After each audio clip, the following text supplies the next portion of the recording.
Okay, happy Sunday to you folks. We're going to pick up right where we left off.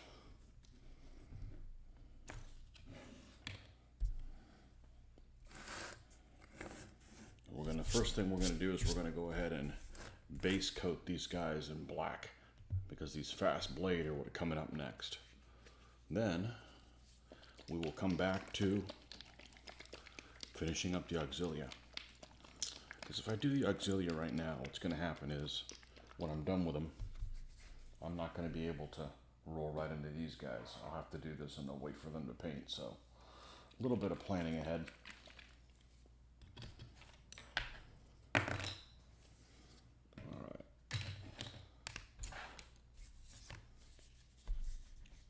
Let's see if we can manage to open this without making a mess.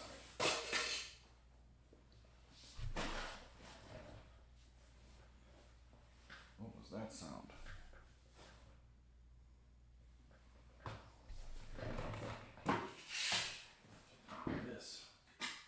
What is this? Okay. Perfect. Alright, let's see if we can do this.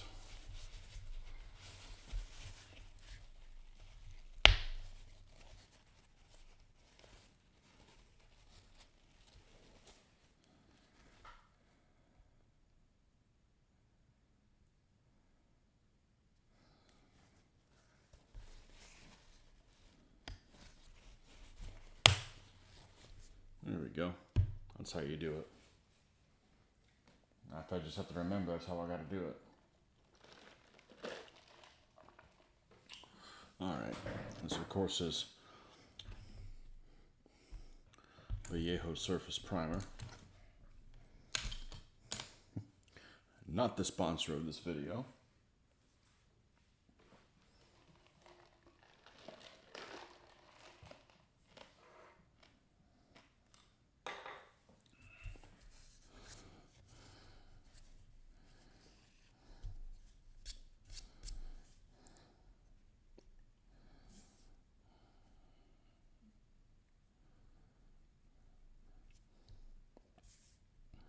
So we do get around to painting these guys. We're going to paint them in sets. It's 15 figures. We're going to be painting them in sets of 5. All of the stands that look the same will be painted together. All the figures that look the same will be painted together. So there's 3 different poses. So everyone, for instance, in this particular pose, I will paint them all at once. And that forces me to not make their shields accidentally look similar to each other. Now, they're not going to have any designs on the shields.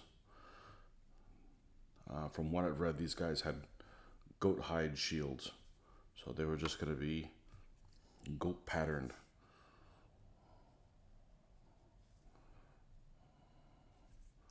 That's what the plan is at this point.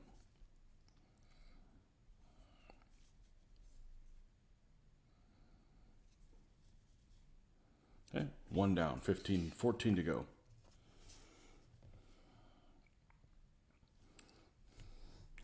But normally I would not hop around. Normally I would, okay, I'm working on the solid Auxilia, the fast Auxilia. Let's finish up the fast Auxilia before I go on to something else. However, it requires a little bit of planning because I don't want to get to the stage where the next thing for me to do is to do this process and I gotta wait for it to dry. So we'll be back to show you guys where we're at.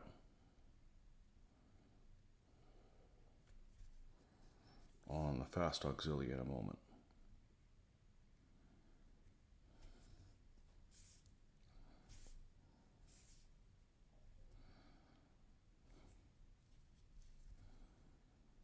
In this particular, I still don't realize, I just still haven't come to the realization how durable this material is, but it does cover really well, missing a lot less spots than other things.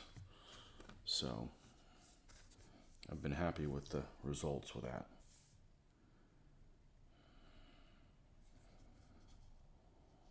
These figures Of all the three poses, this is the only one that has these straps that almost like suspenders. All the other guys are, well, I guess this guy's bare-chested too, but the other guys are completely bare-chested. So that certainly speeds up painting.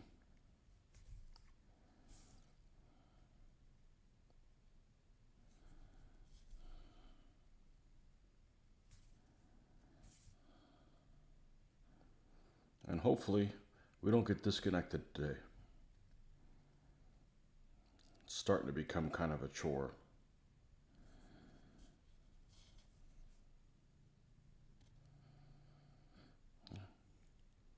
If you are watching and you're enjoying it, and all of a sudden I leave the feed in mid-sentence, look for another feed. Well, wait 5 minutes and look for another feed, because it's going to take me a little bit of time to do that. Fortunately, I think every time it's happened, I've noticed immediately that it wasn't working and, stopped continuing to talk. I don't know how. I guess I notice enough movement off the side of my head where the computer screen is here that I was aware of it.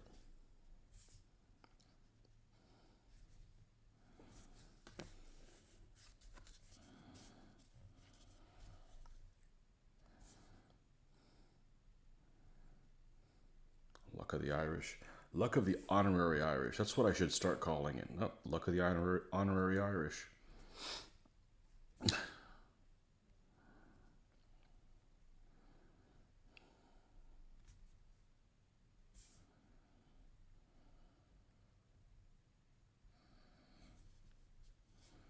Surprised nobody chimed in yesterday when I was talking about the whole ancestry thing. That some of you, suggested a certain website, a certain one of the services. The DNA stuff. Maybe not that many people. Maybe that wargamers don't do that. I don't know. I'm just curious. I'm just curious to see, if there's. I've read the reviews online, and I don't know. I don't know what to make of it. I tell you what, if I sent one of those in, it'd be the longest 2 or 3 weeks ever, waiting for that to come back.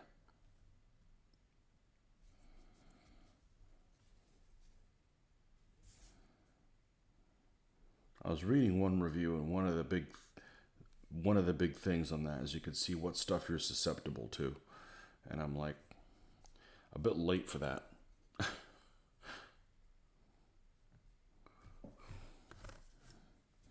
I just want to know what my background is so I can get interested in more armies.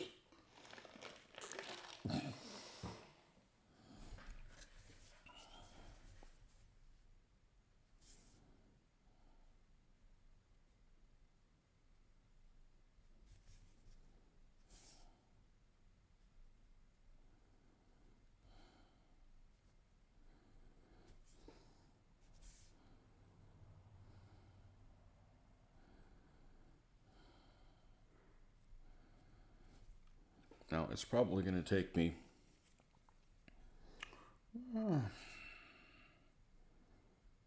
an hour to do the basing on those Auxilia, so certainly there's enough time for this black stuff to dry. Good morning.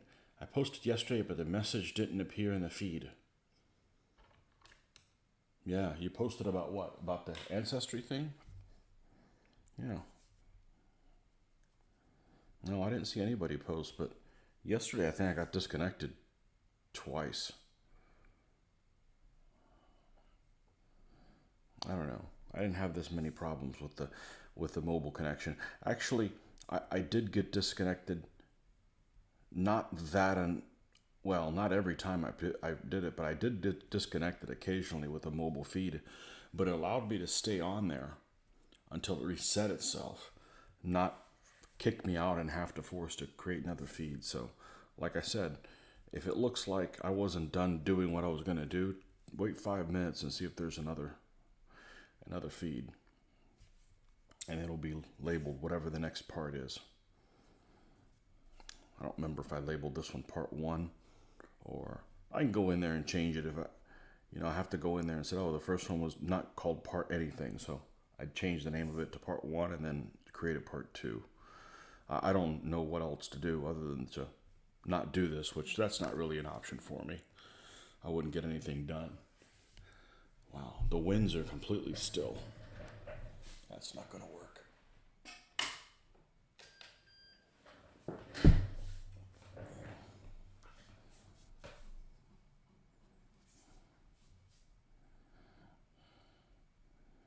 Reminds me of my office. Like 70 freaking 6 degrees and no air movement. Like, no.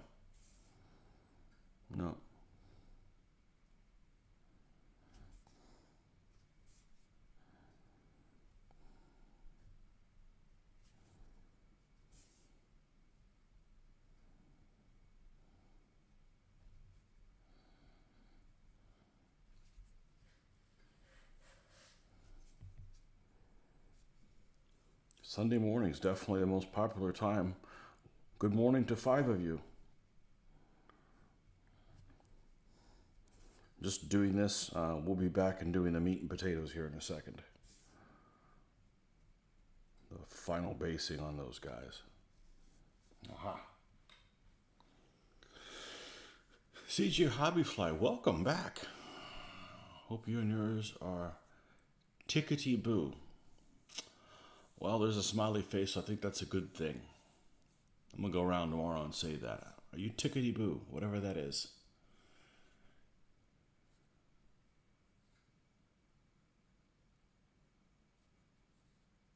You have to pay a monthly subscription, though.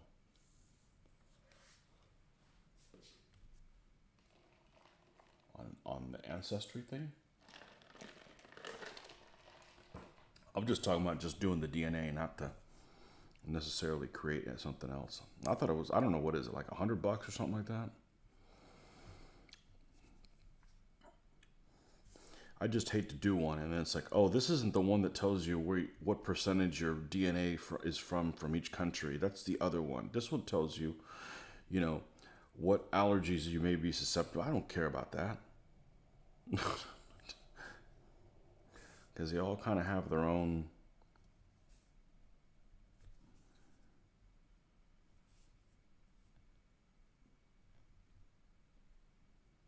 specialization.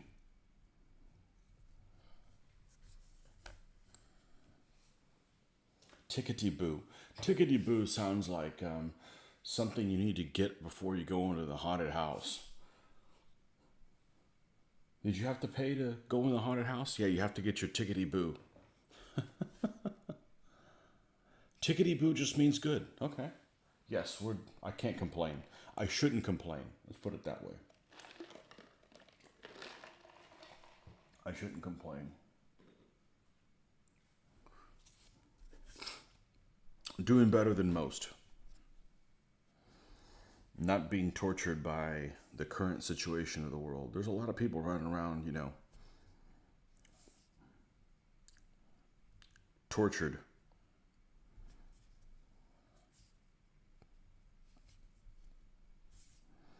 My wife asked me the other day, she says, have you heard what's going on? No, this wasn't how she said it. She said, what's going on in Afghanistan? I said, I honestly don't know. And I'm not going to watch the news because every time you turn the news on, it's some spun story one way or the other. Not about how it really happened. So I'm officially apathetic.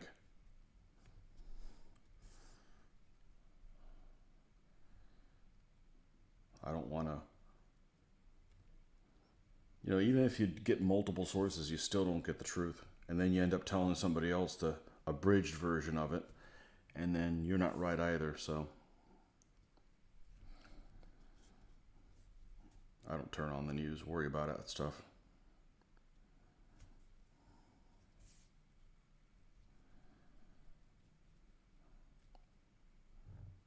It started many years ago. You'd turn on the internet first thing in the morning, and it would tell you, coffee's great for you, chocolate bad. A week goes by, chocolate good for you, coffee bad. It's like they keep reinventing everything just to become relevant. True story. I saw a news article 2 days ago on the front page of my news feed. Scientists now know where they've narrowed down the impact crater that brought an end to the dinosaurs. So I'm like, cool. Where do they think it is now? Same place. Well, they've talked about the freaking Yucatan thing for damn near since I've been alive. Now they're just rehashing old stories. I don't know. I don't pay attention to the news, man. I don't care what's happening now. I want to know about what happened 1,000 years ago. We might have a better understanding of that.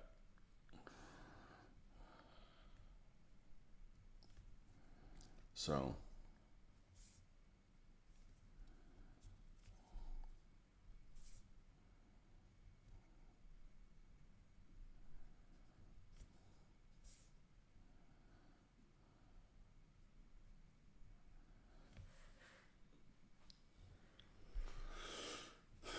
yeah, do some work as a genealogist. Those DNA tests are a waste of money. Okay, you sold me on it. They tell you where you're from in a general area, but that's about it. I agree, CJ. They told me roughly what I already knew. Cool. All right, I'm going to go with my own extrapolation and say that I'm part Visigoth.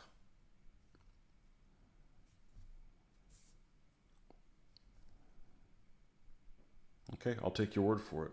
You know a hell of a lot more about it than I do, you know? I shouldn't question you.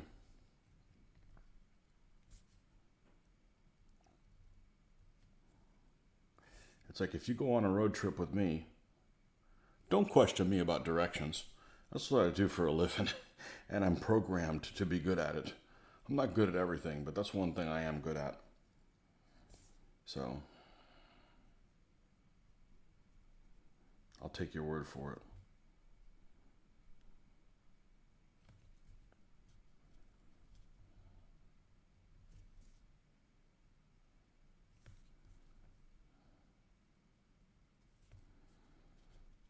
I saw one of the results of one of them so far, and it was you get things like health things, like you have a 56% chance of having high blood pressure by the age of, it's like, okay, I could come up with that stuff. I don't care about that. Just tell me where I'm from.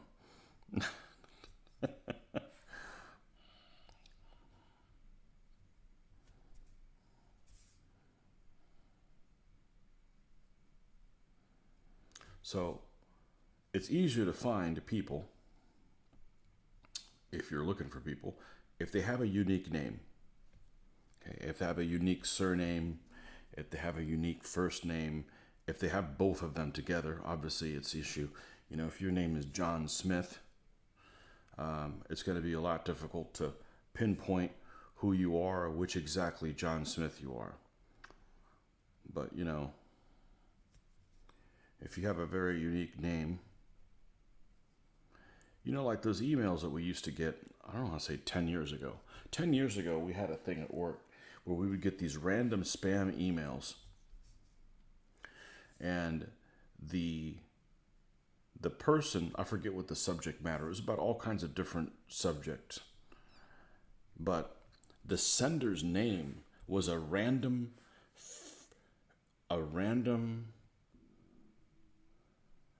first name or surname with a random last name or surname.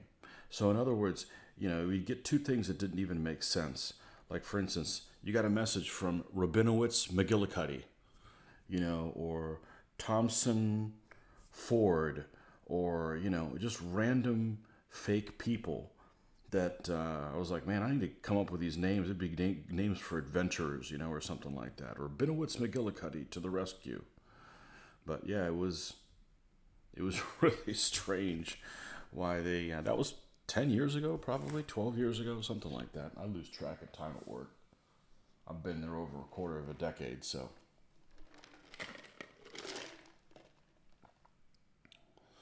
Those shield guys look nice. They're Essex, they are. They are. My favorite Martian? Yes.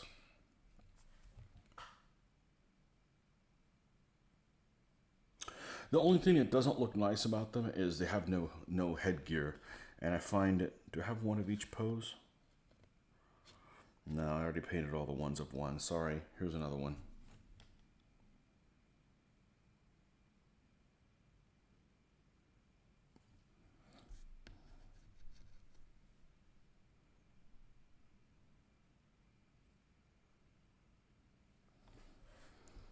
The only problem is they're kind of uninspiring.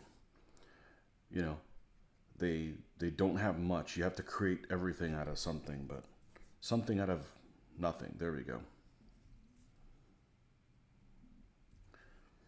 And I'll say it again, since there's 7 of you guys and we're heading towards, I don't know, it's about 20 minutes or something. If I get disconnected here, I will be back on. Give me 5 minutes, search for another feed. I don't know that it's going to happen. I don't know why. It's the internet goes down for literally 30 seconds. It comes back up. I can't stay on this feed. It doesn't allow me. It kicks me out and I have to start another stream. I don't know why. But the mobile, I could do it. So I go in, I relabel this video that just ended as part 1.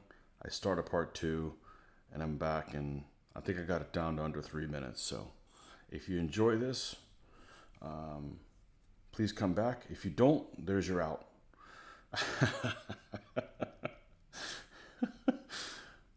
So we're finishing this up right now, and so that when I'm done with what I woke up to do, hey, it's not even 6 in the morning. What I woke up to do, when it's done, then I can start working on these guys. I don't have to wait for this process to dry. Trying to plan a little bit. The evil M word, multitask. Ooh. Not good at that either. Multitasking and cooking.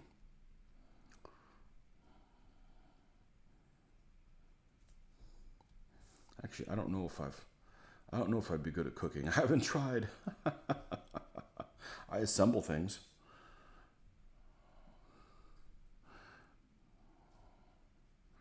I already have one hobby that takes forever to do. That's this one. I don't need to start another one.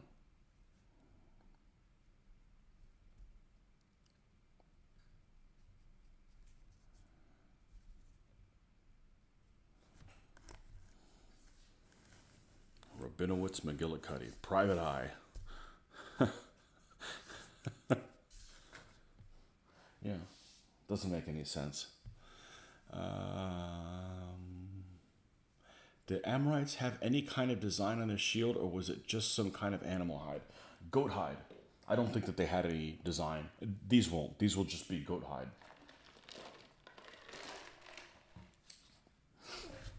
So.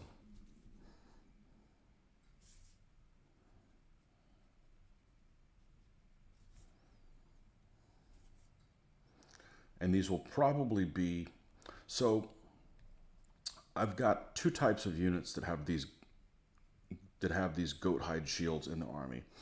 My fast blade and the solid Auxilia. They both are going to have the same pattern type shield. Same silhouette of shield. So one of them, I'm going to use a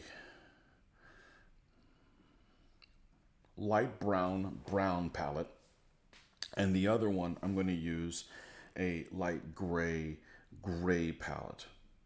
So in other words, I'm not going to have brown and gray shields in the same unit, and that way my opponent can see, oh, the ones with the gray shields are either the blades or they're the fat or the solid Auxilia.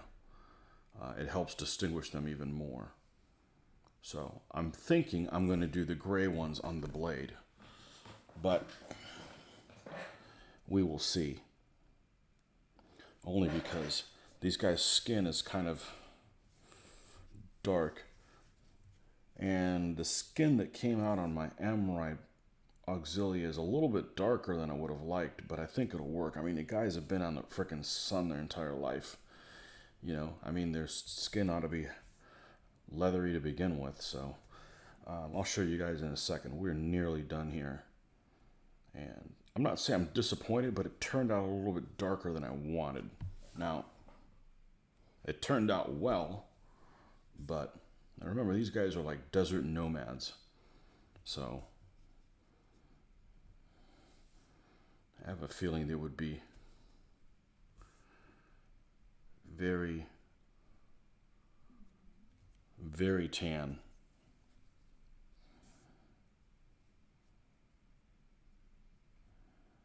Get into the home stretch here.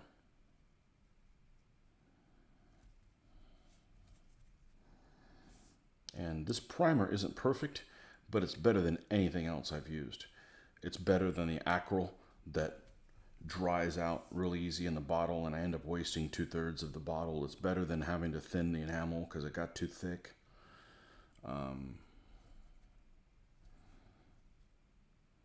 You miss less things. You don't have those little pop spots where, it's black and then after a little while it pops off and you need to come back and touch it as much. You're always going to get some of that, but less than other things. Good morning, Dirk. You're painting Chaldeans,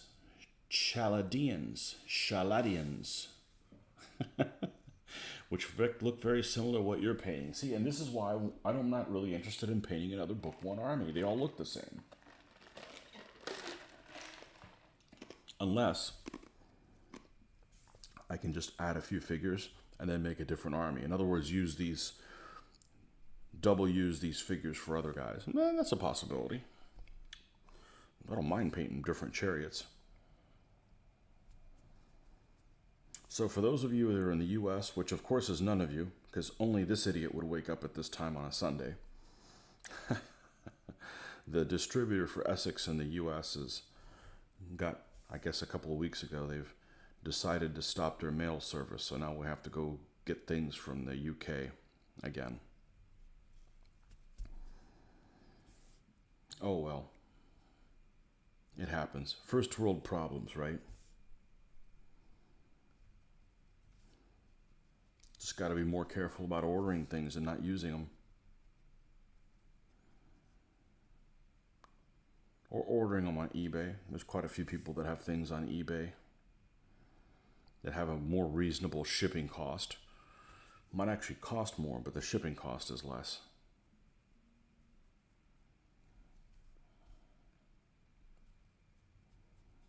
There's one vendor who's prolific on eBay. He's in Pennsylvania. I have no idea who he is.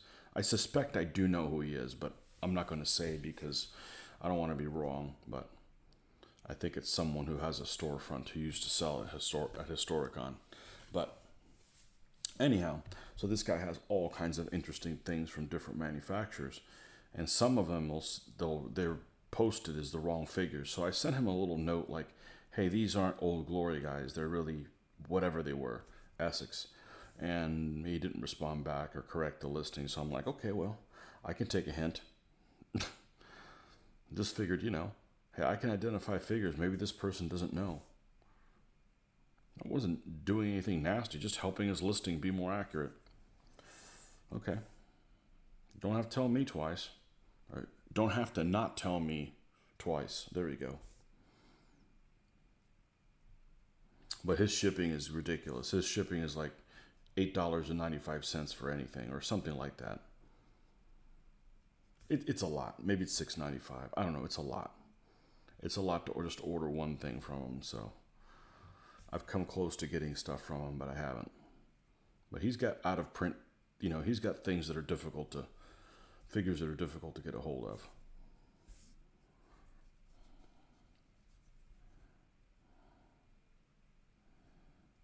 Okay. Now we're done with these Amorites. Chaldeans, what army is that? Is that like part of the Persians or something like that? Sounds like an ally of the Persians. The satrap sons and the Chaldeans. Is that one of the books of the Bible?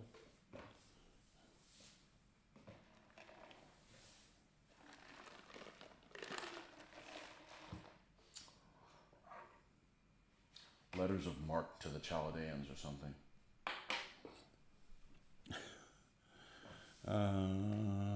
Surely Assyrians would be a really colorful army to paint in book 1. I have them.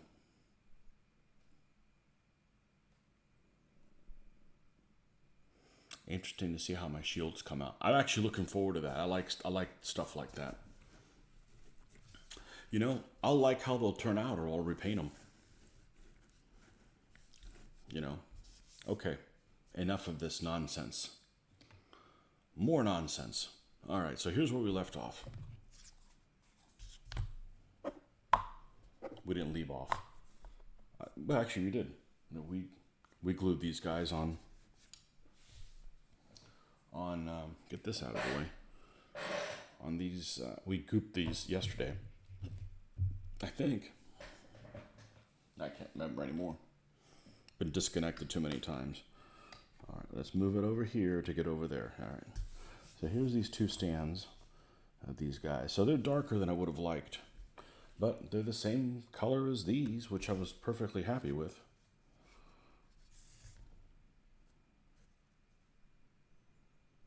So each one of them is ever so slightly different. Oh, it's a plague.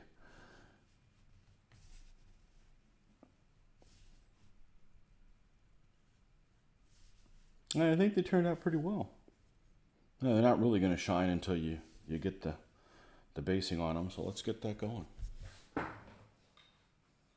You know, they're 6 figures that are exactly in the same pose. You know, subject troop for my Persians. Excellent. The satrap sends in the Chaldeans.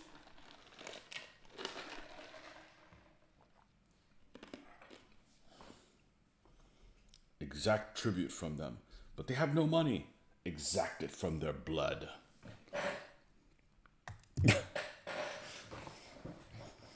All right.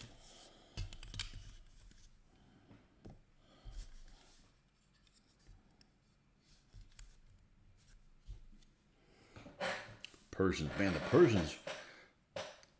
I guess every nationality has problems with infighting, but it seems like the Persians were notorious for you know, the guy in charge ends up having. I better get my instructions here. See what the colors are. I'm not really familiar with this one. I haven't done this one that many times. Desert basing, English uniform. Oh yes, very nice. Let's see. Oh, this chair is going to be a little bitch today, isn't it? Let's find where my English uniform is.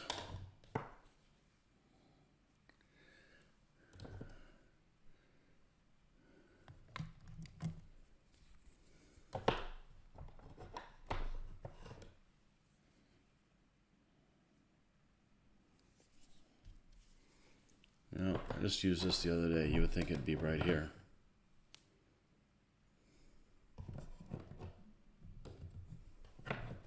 This might take a little bit of a challenge. Okay, green ochre. It should be out here in the open. Dark sand. Okay, where's the English uniform? Put that one away.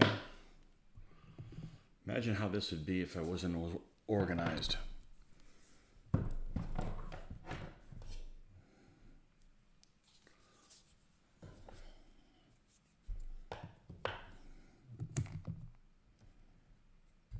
Bronze.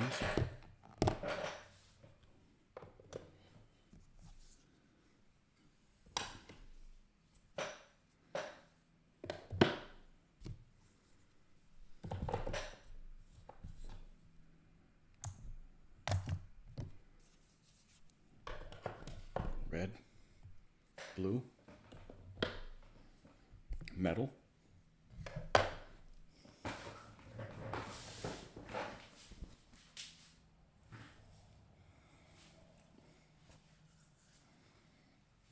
Okay, I must have put it up, but none of the other ones. All right. No. No.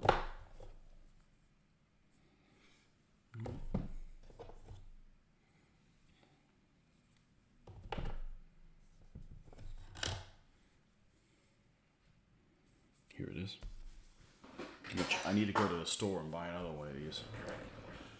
Or just mail order. That's what I'm going to do. I'm going to mail order it. I don't even know if they have it. And it's Sunday, you know, so that store's closed. Where's my little notebook? I apologize in advance for my chair. That's going to drive me bananas too. It's when I'm side shifting from side to side. I tightened the whole thing up again. That seemed to make it better a couple weeks ago when I did it. All right. What color is this? 921. 921. English. Uniform. All right.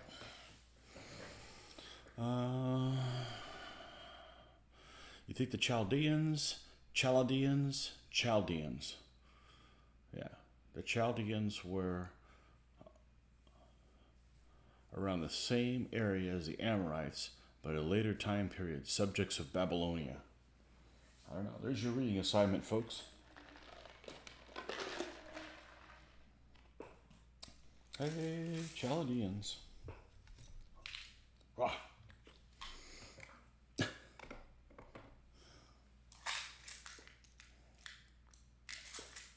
All right, we got to do something about this. This is out of control. All these brushes that are out here in the no man's land. Let's put them back. Yes, I'll have to fish through them, but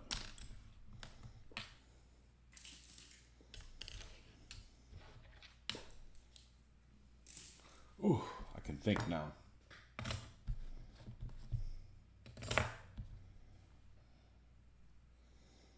One thing about this thing, so this is the material I use for the goop, right? These are the Army Painter stainless steel. I think they're set for sculpting or what have you.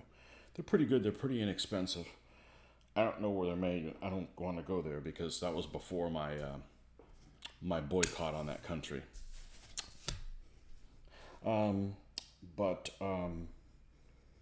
I went to clean them and I went to go use one of them and I still had left the goop on it. I must have stopped in a hurry. This was 6 months ago probably. So I just dropped it in my water thing so it could soak. And I come back and there's rust on this. And I'm like, oh my God. I don't know if it was this one. It was on rust on one of them. But I ended up taking some steel wool and taking it off. So don't leave this in water just because it says that it's stainless. So there's your science advice for today. And that'll be all the science advice I give. I'm not that guy. Was it this one? Yeah, you can still see that it's got some rust in here. Oh well. Shit happens. Let's hope we can learn from our own mistakes and not keep making them. Because that's just annoying to keep making the same mistakes. Alright, let's take these big brushes. They don't need to be here.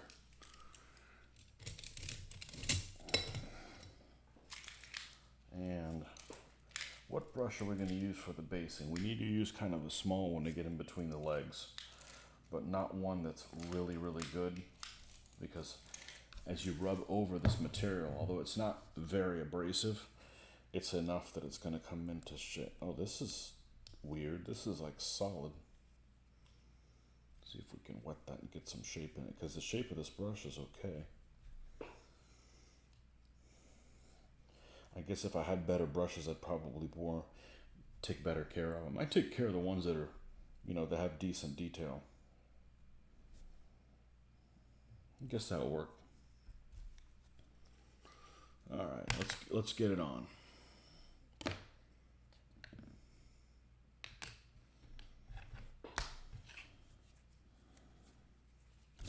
Let's push these guys off to the side. I don't do well when I'm encroached.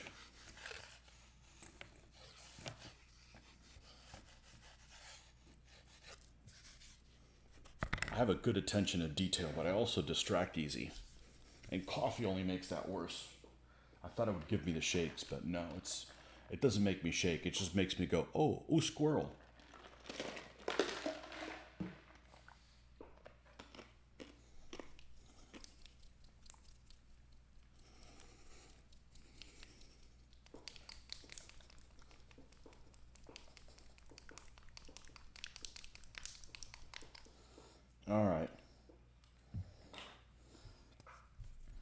Maybe there's more in here than I thought.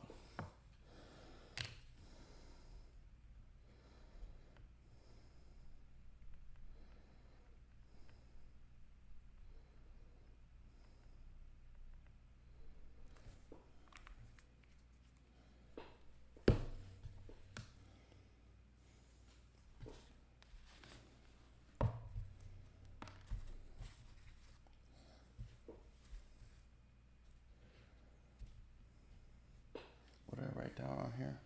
Oh, the different stuff that we talked about the other day. Okay. Songs of Blades and Heroes. I watched a couple videos on that.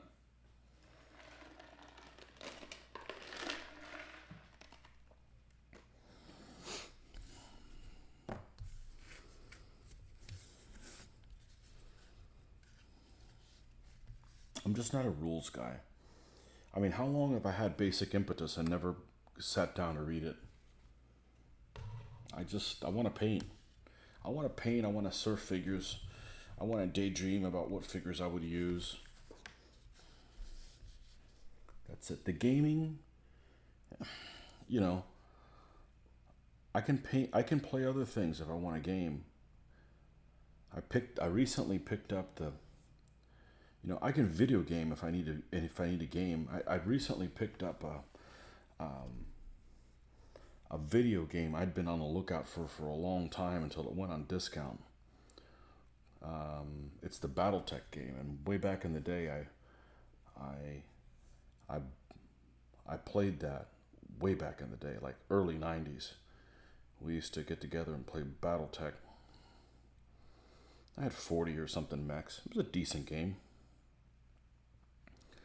And the computer game, if you guys haven't played it, is, I believe it's made in cahoots with the original game design. I don't know. It plays just like the board game. It's really freaking amazing.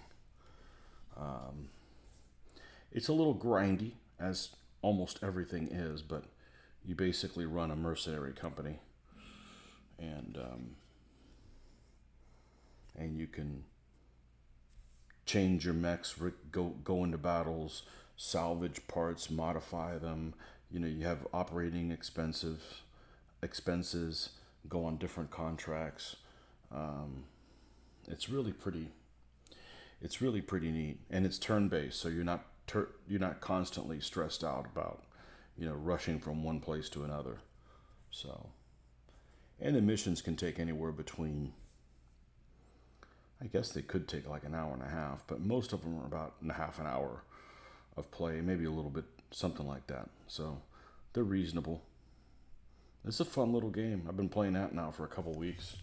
So I'll be like, I go play another turn or so.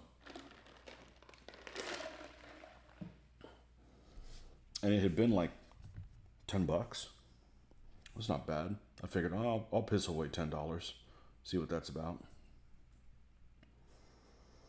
Because I heard that they came back out with it, but something like that's like, okay, well, I'll never play the miniatures game again because I have that to scratch that itch, and it plays a lot better than the miniatures game.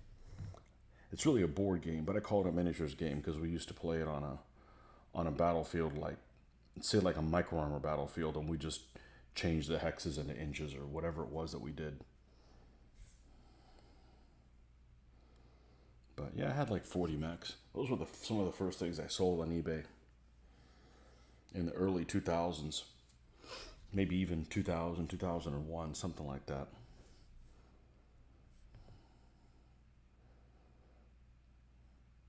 I had painted all those using dry brushing.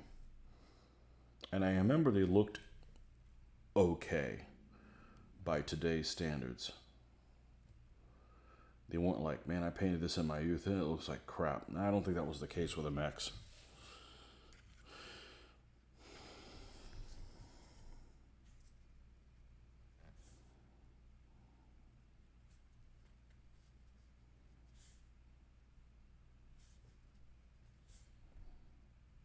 That's a fun little game.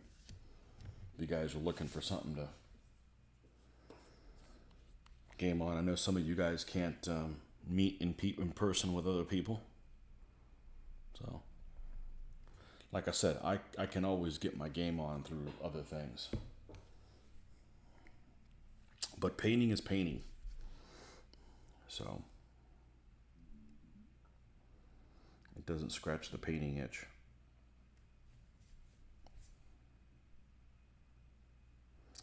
So this is a color combination that I stole from. See, when you steal something from somebody else, at least be honest and say that you stole it or you lifted it or that it was somebody else's idea and you did it. Not like, oh, well, here's this rule set that we came out with and it's not influenced by anything else. Or if it is, we're not going to tell you.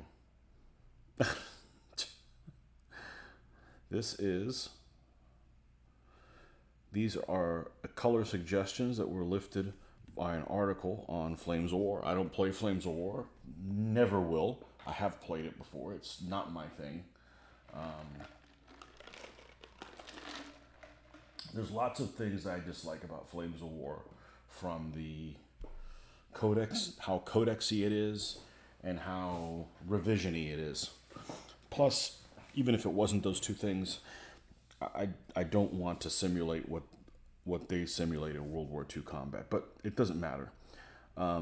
They have great articles and a lot of support. And one of these articles was about desert basing.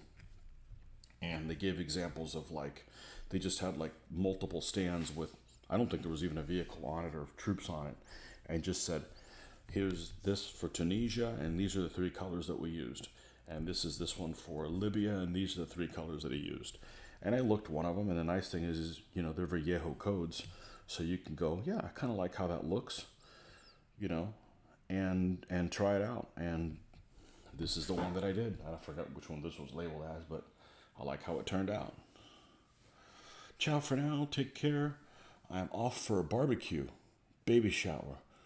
Just hope the sun turns up too. Well, I'll tell you what, after being in the heat that we've been in, I can handle a cloudy day. But enjoy the barbecue. If not the adult beverages, if nothing else, for sure. Thanks for coming by. Been a while. Been a while for you.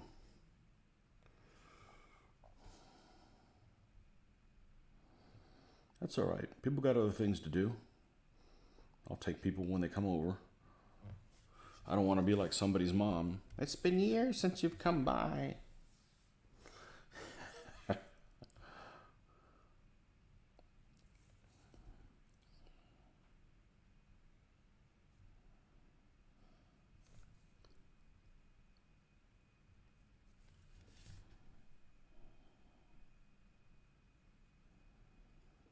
We've got a good crowd of folks that comes here. No controversies.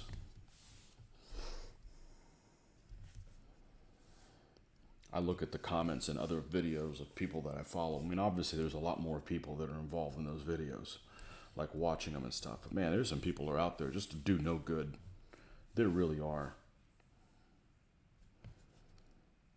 I'm glad I don't have that many followers. I appreciate that.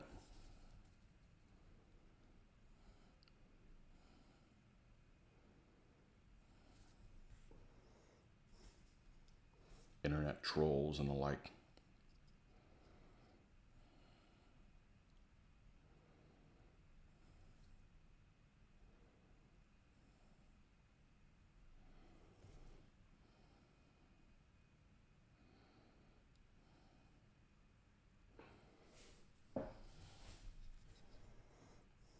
Still to this day, when somebody says trolls, the very first thing that comes to mind was that story about the billy goats on the bridge and the troll lived under the bridge. I don't remember the details of that story, but that's still, when I hear troll, that's what I think of.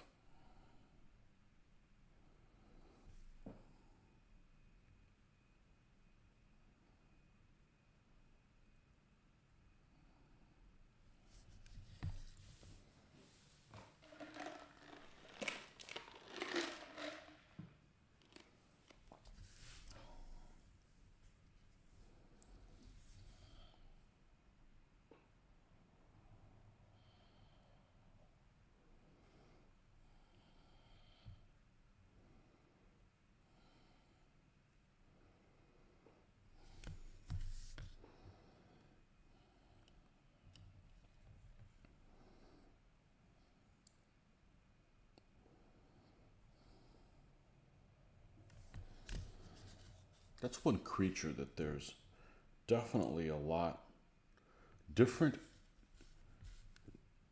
graphical depictions of what they look like than many other. Like, you've got orcs and all those kind of things, and they all have similarities to a certain degree. But trolls are all over the place. I remember a long time ago, maybe even the 80s, that there was this miniature. I'm going to say it was made by Ralph Partha. And 25s, as they used to be called, right? They weren't 28s, they were 25s. And, when you'd play a role-play game as a kid, you'd buy your character so you could use them on the dry erase thing, whatever it was, right? They had this troll creature, I believe it was by Ralph Partha, that was what I like to think of the quintessential troll. He had this carrot-like nose, almost like a carrot. It's hard to describe. He almost looked like, who are those Gaul fanatics that fought naked? Gasati? They'd put lime or whatever in their hair, so their hair would be like all like Billy Idol-ish a little bit.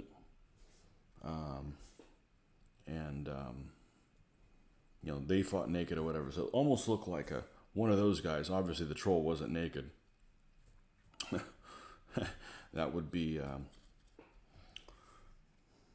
that'd be a little not family friendly. But he had this nose that was. I bet I could look up Ralph Partha troll. But he had this corn type nose that was just.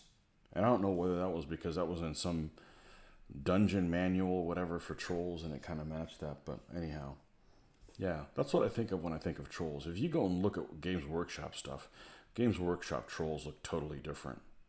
And I know they've got river trolls and, Tuesday afternoon trolls and, Sunday tea time trolls. They've got all kinds of different variants of trolls, but most of the trolls look very, very different. The carrot nose troll is a copyright D&D design.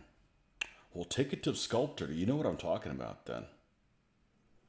When I was deciding my basing, I researched, asked people, and then painted a set of bases of my 6 finalists.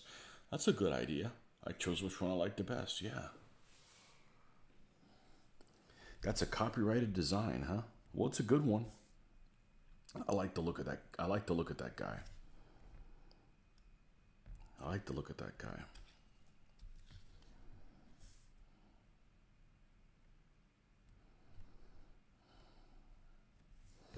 Okay, so this is the base color of one stand. It looks pretty unimpressive at this point. If I would have done this by myself, I'm like, that doesn't look right. It's not going to be enough contrast. It's, in other words, it's not dark enough to be the right contrast, but I have faith because I've seen it in action. I believe. All right. I didn't know that about that D&D troll. You know what I'm talking about, though. He's totally classic looking.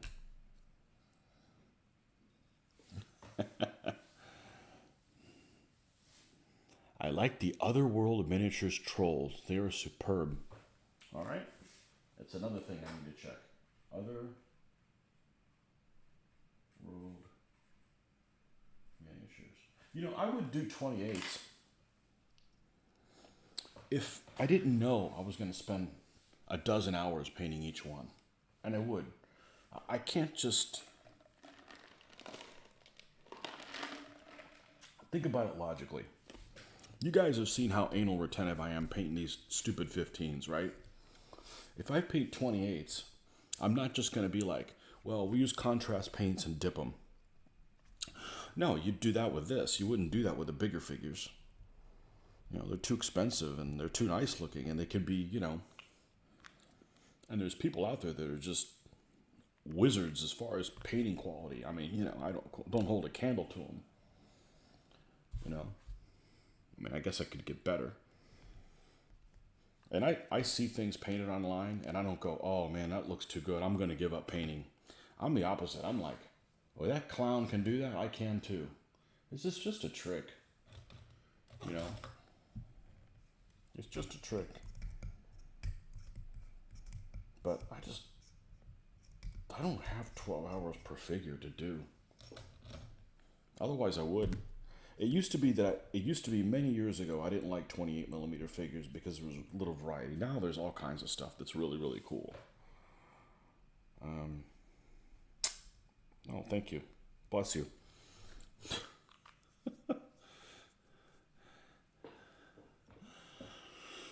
Hasbro owns the Dave Trampier artwork for the monster manuals. The Ralpartha Trolls are my favorite also. They're based on the monster manual illustration. They were also the first that we played D&D with. Okay. Excellent. And I would play. I haven't role-played a game since I was 13 or 14 years old. Mid-80s. Back when music was worth a damn.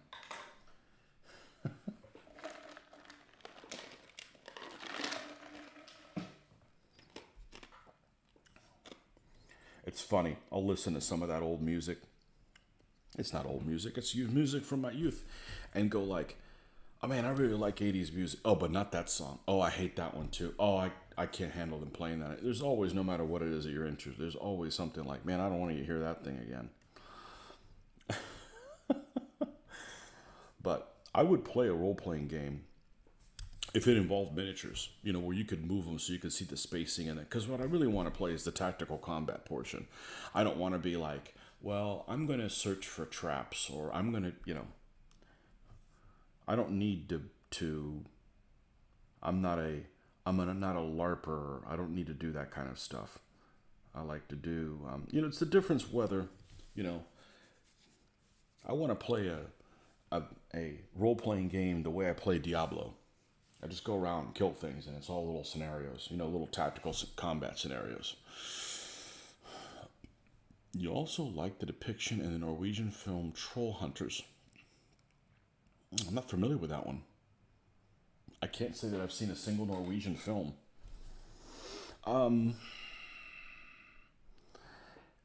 Except that film, I don't know if it's a Norwegian film, but it's that film where the German pilots crash in 1940. German pilots? British pilots. I don't remember. I think there might be a British pilot and a German pilot that get captured or something like that in Norway. You know what I'm talking about. One that has the freaking redheaded kid from Harry Potter. Not that I've seen Harry Potter. I've tried to watch it twice and haven't made it past the 20-minute mark. So that's it. No more for me. That may be the only Norwegian film I've seen. Troll Hunters. That sounds like it'd be like a bad horror flick. Like a sequel to Leprechaun or something like that. Not that I've seen that. I don't watch horror. I'm surprised how many people watch horror. I'm truly surprised. I want to watch it, but I'm like, one of these days, I'm going to be spending the night alone, and I'm going to be scared. And I'm not scared of, like, thriller stuff or, people breaking and entering kind of stuff. I'm talking about supernatural shit, Like just yesterday, I was flipping through the channels, and they show kind of like what you would see like the little box art of maybe like if this was a movie that was on a video. And it was called something like, it was an American Horror Story, but it was something else. Something Horror Story. And it was a red background, and there was a silhouette of some bipedal creature with goat horns. I'm like, I ain't watching that shit. Okay, I got news for you. I'm not watching stuff like that. It might be lame, it might be cheesy, but yeah, I don't do supernatural goat-headed horn things. Yeah, because it's all bullshit. But then you'll give yourself a second thought. But I know several people. I know several. Actually, I know two different scenarios that I find very strange. That is common. That is fairly common to people that I've known. Maybe I'm the one making them that way. One of them is people that watch all kinds of horror, but then they won't get on roller coasters. And I'm not talking about the absurd ones. I'm just kind of talking about the standard ones, standard roller coasters. Like, you won't get on that, but you'll watch horror flicks. And found footage film of contemporary hunters. I don't know what that is. And what was the other thing? Oh, people that eat ketchup but won't touch raw tomatoes. Of course, I'm the opposite. I'll eat any tomatoes in any form, any tomato sauce in any form except ketchup. Barbecue sauce, cocktail, everything's a fair game, but that ketchup shit, I've thrown a hamburger out the window because it had it. Once. Pissed me off. Yeah, I'm not watching horror, dude. As much as I want to. Let me give you an example of something. I can watch the most stressed out action movie, no problem, right? Thrillers, no problem. I watched, well, it was a while ago, but I was still an adult when I watched the 2001 movie, Space Odyssey, right? And the scene towards the end, I hope I don't spoil the movie for anybody because, it has been out for freaking 50 years, over 50 years. If you haven't seen it by now, you're not going to see it. But there's a scene towards the end where the creature, whatever the hell it is sitting at a table in a white room, basically a white room, eating. And I'm like at the edge of my seat expecting something to jump out. And, obviously it's not that kind of a movie at all. It's a very slow-paced movie, if anything. And, I couldn't handle that kind of stress. It was just very creepy. And it's not intended to be a creepy movie, I don't think at all. But, yeah, I don't like the anticipation or that kind of thing. So horror movies are fraught with that kind of stuff. And I had heard good things about, American Horror Story? So I started watching the first season. And I'm like, I gotta stop. I went like 15 minutes and I'm like, I don't need to see any more of this. This is gonna like put shit in my head. And it's just garbage because I don't believe in none of that crap. But, just like my wife can't handle hostage situations or something like that. We're watching over Thanksgiving many years ago. We had people coming into the house for Thanksgiving. This is back when we had cable, so this would have been, I don't think my daughter was even born, so this would have been maybe 2004, 2003. And that lame movie with, who's the Irish dude you can't understand? The guy that played Alexander. You know who I'm talking about. Anyways, it's irrelevant that he's in it. Called Phone Booth. Where the premise is that this guy picks up a phone and he can't leave the phone booth because they're going to say, so-and-so's going to come and if you leave here, that lady over there across the street, she's going to get shot. And the guy's like, you're full of crap. And then he ends up trying to leave the phone booth and she gets shot. And my wife is doing Thanksgiving dinner and listening to that out of the side of her, kind of paying attention but not paying attention.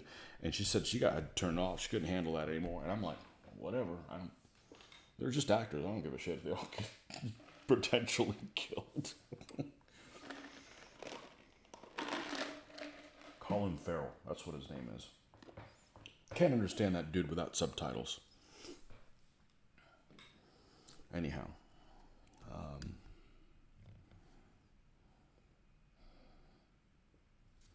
Yeah. Can't do horror. I remember as a kid. See, the movie came out in 1979 or 1980. I didn't see it live, so I would have been probably 12 or 13 years old, something like that.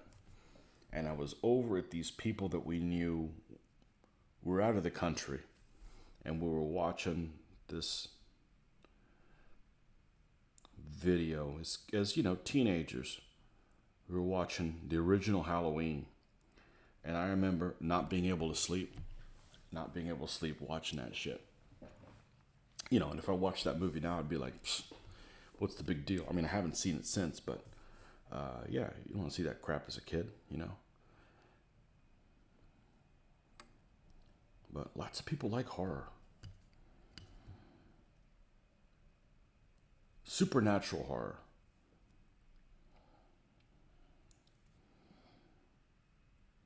I remember I was on a date one time, and she wanted to go see, was it I Know What You Did Last Summer? I think that's what it was. And I could handle that kind of a movie. That's not a big deal. But she screamed in my ear like the loudest thing I've ever heard. But yeah, no horror for me. Not missing out anything. My daughter has no interest in it. I told her she doesn't need to watch it. It's just going to put ideas in your freaking head. Just going to put ideas in your head.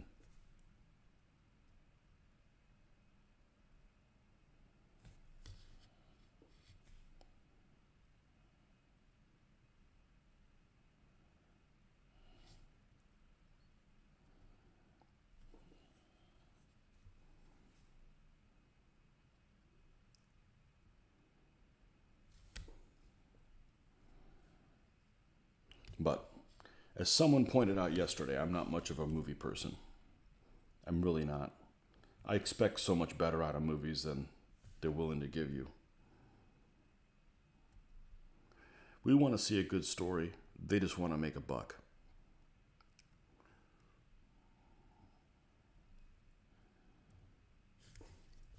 And have some really bad ideas. Frequently.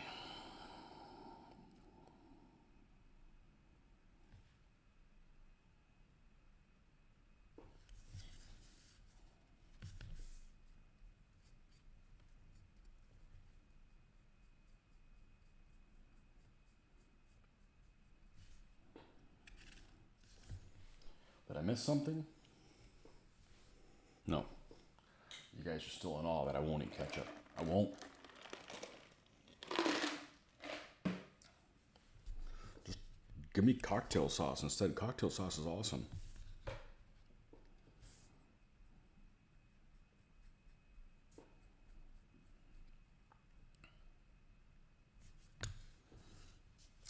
All right, we need a little bit more of the regular paint.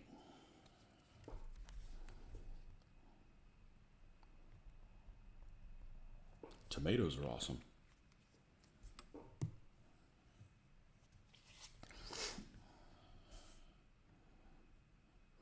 Vegetables. Rutabagas, never had one.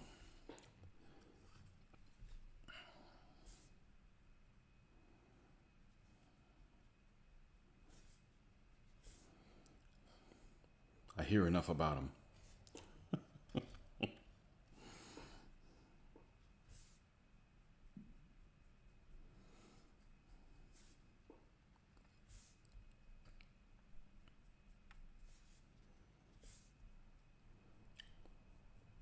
It's one of those Yankee things, rutabaga.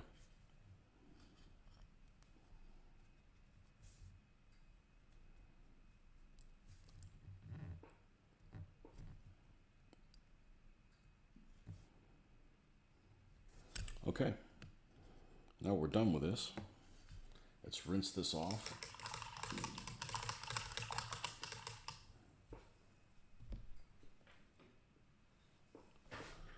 About 15 years ago, I was trapped in a war zone.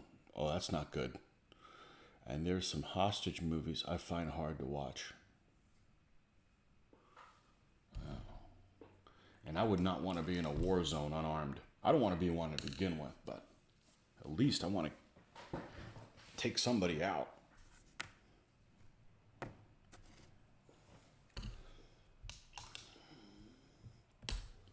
Make it difficult for somebody to get at me.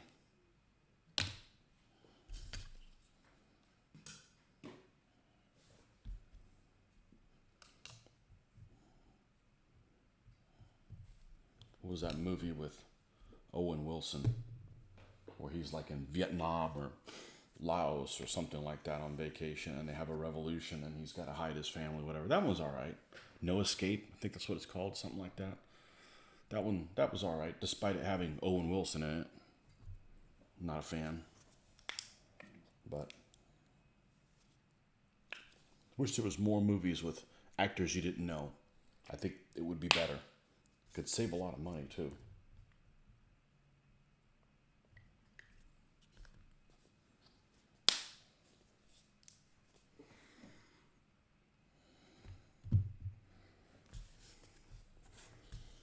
One of my favorite movies that's kind of like that. Not my favorite movies, but one that I've seen several times. I don't usually rewatch movies. Is the one with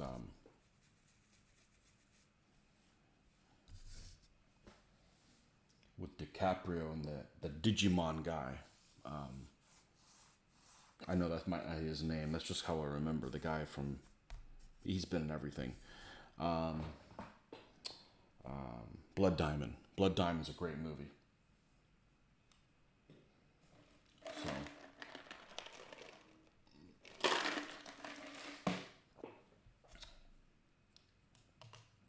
all right, let's get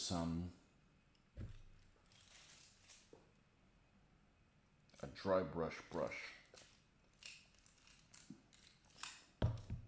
Yeah, this one's seen better days. You're hired.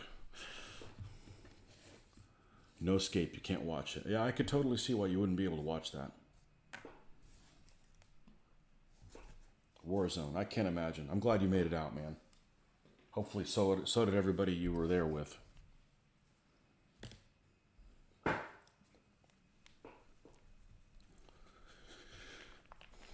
Yeah, I hear the metal ball thing in there.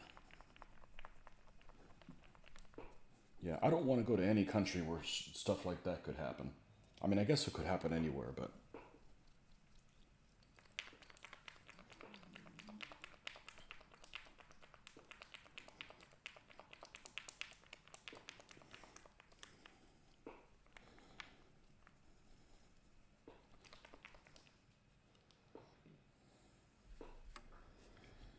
don't want to go anywhere. The natives are restless.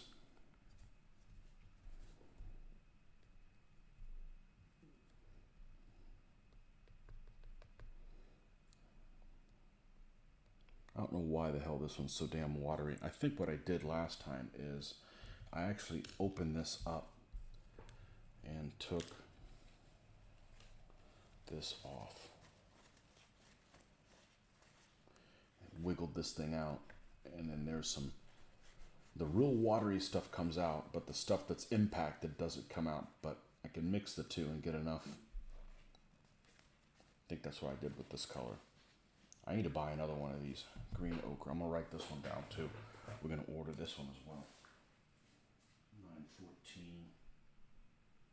green ochre. This is the color that I like to call Panzer Dark Yellow. It's probably the closest to that. People like to pick up the Vallejo one that's called Dark Yellow and go, oh, this is the color I need to paint my German tanks. I said, no, you don't. You would be extremely off on that.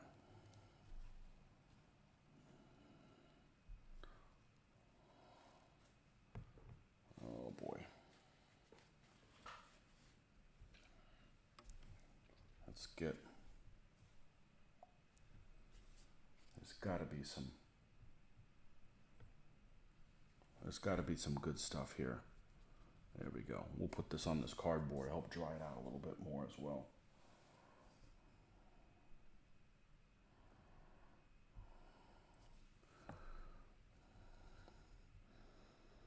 Yeah, this fluid bypassed all this good stuff that it could have spit out, and it didn't.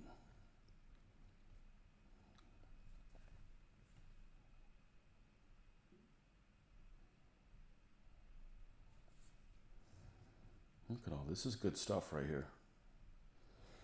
All right, I think that's enough. Maybe a little bit more.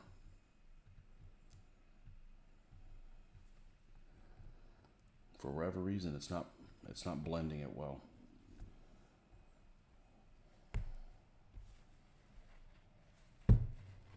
Actually, doesn't happen that often. There, I think we avoided a disaster. Nope. Well, not a disaster, but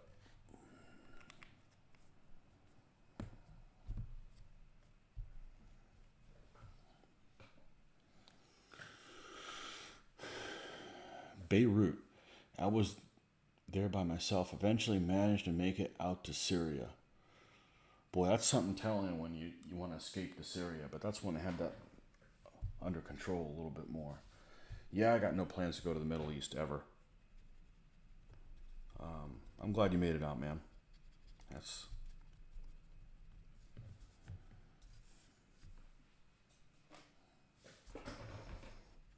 especially if you're somewhere where you're really going to stand out, and they're like, you know what? Let's take it out on this guy. Whoa, I'm just passing through, folks. I didn't do anything to you folks.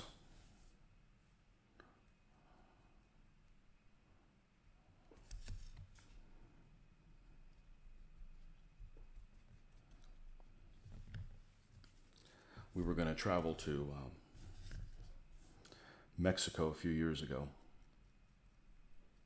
before the pandemic. I think just before the pandemic. And we had to cancel our trip because it was those earthquakes hit. It was the year the earthquakes hit, literally like a month before we were going to go or something like that, or 2 months before we were going to go. We know some folks that live down there and like, hey, yeah, come down and we'll show you around. And I've been to Mexico many times, but not necessarily to the place where they're from. And the earthquakes hit them hard. And they were like, man, we're still feeling the aftershocks. And this guy and earthquakes don't mix, right? And I was thinking, what if, there's this natural disaster still going on, and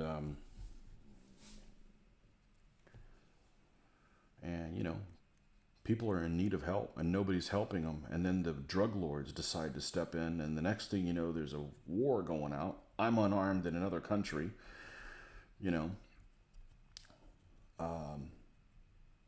plus I'm like, I'm out. I don't want to do this. I don't want to do this. I've already seen this movie. I'm not putting my family in that.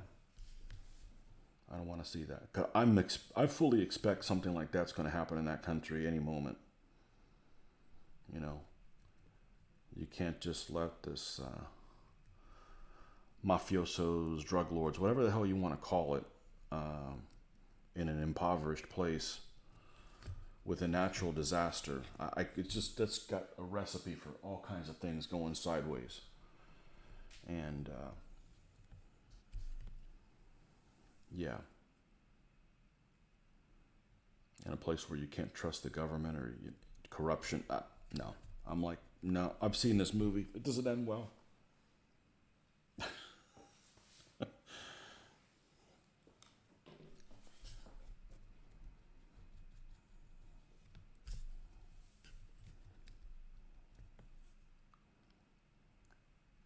Sometimes you'll watch a movie and you'll go like, oh, that would never happen to me. I watched a movie the other day. I was watching it with my daughter. It's a rated R movie. I don't make it a point to show my daughter rated R movies. She's right on the cusp of 17, but still, not all rated R things are created the same. There's Deadpool, which no, not watching that. And then there's stuff like The Punisher, the first one, the one that came out in theaters, the one with Thomas Jane. And she watched that one when she was much younger. Obviously, I previewed it, and I'm like, she can handle this. There's occasionally an F-bomb, and, Guy gets lit on fire. Well, he's a bad guy. They deserve to freaking die. You can't do shit like that and, get away with it, you know? But I see some kind of a happy face. Hey, corruption is great if you have cash. Yeah, I disagree, but I know you're probably just kidding. I can't live in a society that has that. It just... Then people come after you because you have cash and they don't, and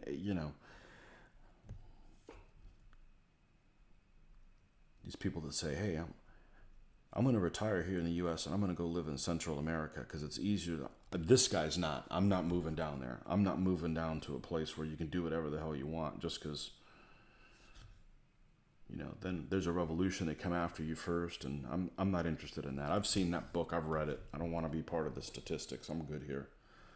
I don't need to be rich that badly. Besides, there's no gamers down there. That's stupid. And it's hot. Why would a guy live somewhere that's hotter than Florida? You're out of your mind.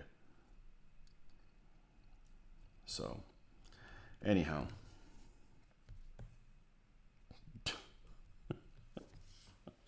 I'm going to retire and go to Switzerland.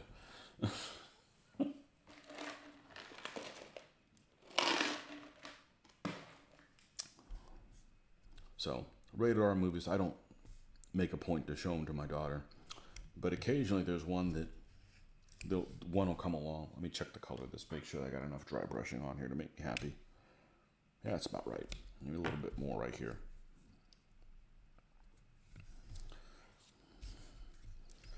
But occasionally you'll watch a movie and go, you know what? That would have never happened to me. And one of them is, let me think what the name of the movie is. I think it's called Breakdown. If you haven't seen it, it's a decent movie. And if you haven't seen it, it's been around forever, and I may spoil it to you. But in a nutshell, oh man, Kurt Russell. Kurt Russell's in this situation where he's moving across the country for a new job, and he's going through some desolate part in Arizona. And he has this mild confrontation with people in a road rage type accident, and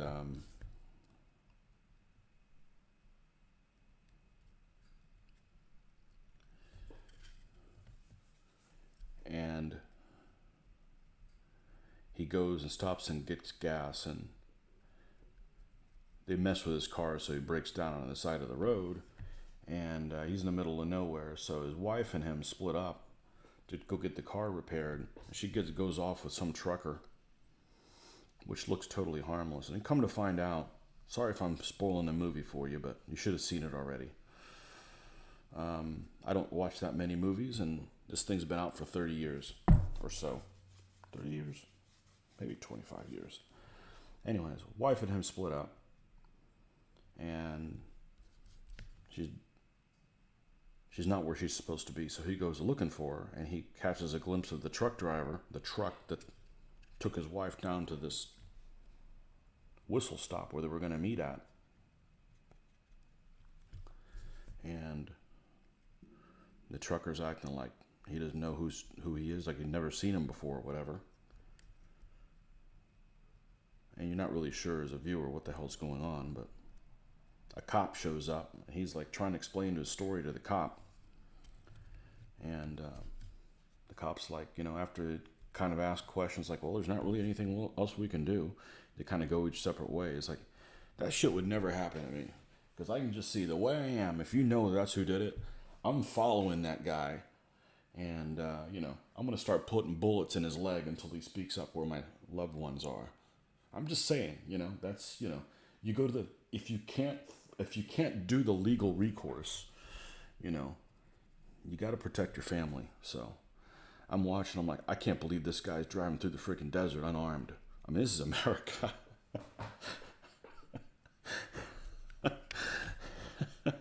I don't want to go in a country where that shit could happen to me and I'm not allowed to be armed. Anyhow, I'm watching it with my daughter. It's like, that would have never happened to you, Daddy. I said, that's right. You don't get to take your family hostage and not have a say in it. You know, of course, you got to be careful that, it is the correct truck driver. You can't just go after the wrong one. But it was obvious in the movie that it was the right guy, and they were in cahoots and, trying to ransom or whatever. But I'm like, that's not happening. I'm not taking my family somewhere where that shit's going to happen.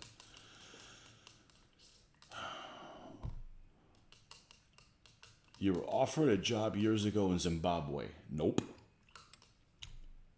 Which came with a bodyguard. I decided against it. You're a smart man. As I like to say, Dirk, you don't need money that bad. You shouldn't have to take a job that is that risky. If you need to take that kind of a high-paying job, you need to lower your quality of living a little bit. Live a little bit more like us commoners. Yeah, you can't put a price on. Yeah, not going to Zimbabwe. There's people in Zimbabwe that have legitimately had a rough deal. They don't need to take it out on me, I wasn't one of the landowners that, I wasn't one of the 3% that own 95% of everything in that country. I don't take that out on me. I'm just passing through here. I'm not paying for other people's sins. So, what type of brushes do I use? Well, I used to buy these brushes from a store I'm not allowed to go to anymore. I don't allow myself to go to anymore. The evil Walmart. And I'd buy like 10 packs, 10 of them for like $4. So I bought so many. But now I won't buy them from Walmart, and I'm not buying ones from China either. So I have all these cheap ass Chinese brushes. So as soon as I'm done with them, I think I've got a couple different places that people have recommended to get brushes from. So I can't recommend the ones that I'm using. So do they hold up okay? Nah. I think all brushes are kind of crappy that I've come in contact with. Now, I don't have any Winsor and Newtons because we don't have an art store. So there's nowhere to really get them from. But, these all I bought from, I bought all these from Walmart, from a store that, well, I first started not buying them from Walmart, and then I went to Hobby Lobby, but theirs come from China too, and China's on my boycott list, so, I don't mind if other people want to buy stuff from there, but I'm not going to. We have the entire world. How many countries are there in the world? 350? Say 350, something like that. Maybe 300 is closer. I'll buy them from other places that aren't there. So I can't recommend them, but they're crappy, but you didn't pay anything for them. So, and it wasn't that I was trying to save money by buying crappy brushes. They were just the only ones that were available in any store here in town. And I live in a city that has 160,000 people in it, but still there weren't any other options. So I go in there and I bought, I think 6 packs of them or something like that. And they're like $4, so they're like 40 cents a brush. So they're great for 40 cents a brush. But I get to look at the package and go, about 4 of these are no good. Let me look at the different package. Oh, these look okay. Let me buy those. So I also don't have a problem using them from dry brushing. But go somewhere and there's some brushes that someone recommended. I forget where they were. I wrote it down somewhere. And then there's another one, ones that I'm watching. They're on Amazon. They come from Germany. So,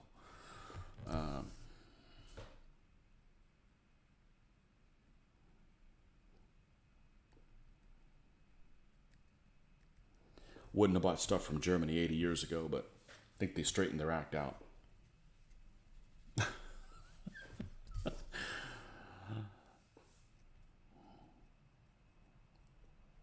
But no, they don't last worth a damn. They do if you take care of them. The problem with them is that I got stuff. This stuff right here is great for taking paint off. It literally will take any paint off. What it won't do is reshape your brush. I don't care what it says. I've tried it. Once your brush gets the little turn at the end, it's over. I mean, it's not over. You just have to use it for stuff like this. You know, you can't use it for fine detail. So what happens is I try to take better care of my ones that I'm using for faces and things like that. And then when they start, like, I lose confidence in their ability, I just set them aside and they get used to, you know, this kind of stuff. Because they get treated poorly when you're doing this. It's just the fact of the matter. But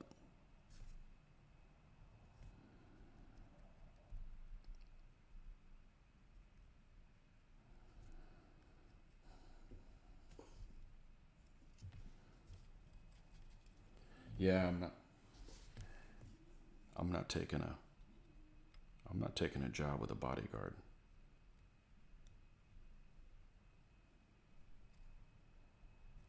I also have a problem with going to a country where my bodyguard can be armed, but I'm not allowed to be. Like, why not both? And I'm not saying, you know, I want to be a superhero. I'm just saying, you know, when your life's on the line, you know, at least I want a say in it.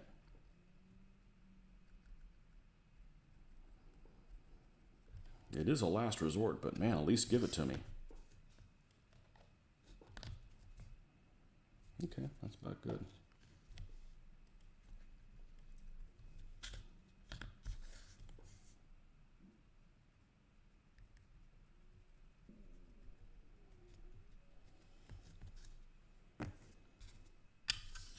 Like a safari. I would never go on safari. I would never go on safari unless, you know, I'm with my team. And, you know, we're armed with semi-automatic rifles.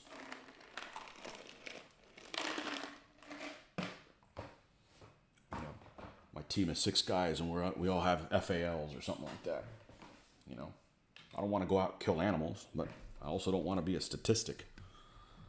Or we can just watch the new National Geographic channel and call it a day. But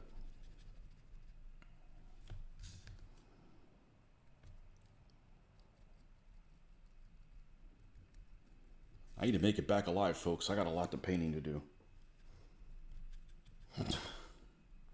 I'm no good to you, Dad.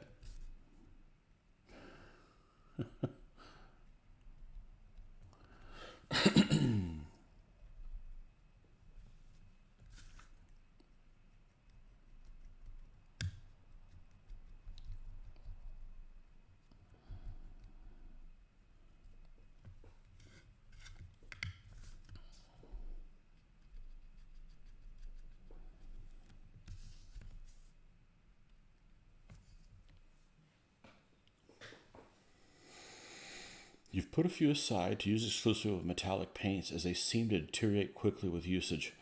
I don't know. I don't know that I have noticed that. It probably depends on what metallic paints you use. At least in my experience, that doesn't seem to be the metallics damage them more than others. It's the, you know, I'm you know, this type of stuff, running it across these surfaces, putting extra paint on, you know, the ones that last the longest are definitely the ones I use for faces because I use a least amount of paint. It seems like they're lasting longer now that I'm using this thinner. The thinner it helps lubricate the bristles. This is a non-scientific observation, but what it seems to be the case is that they lubricate the bristles so that the paint doesn't dry on the brush before you use it, therefore making it last longer, be usable for a longer period of time, something like that. That seems to be what it is. What it is. And it's not why I used it. That's just one of the happy side effects of it.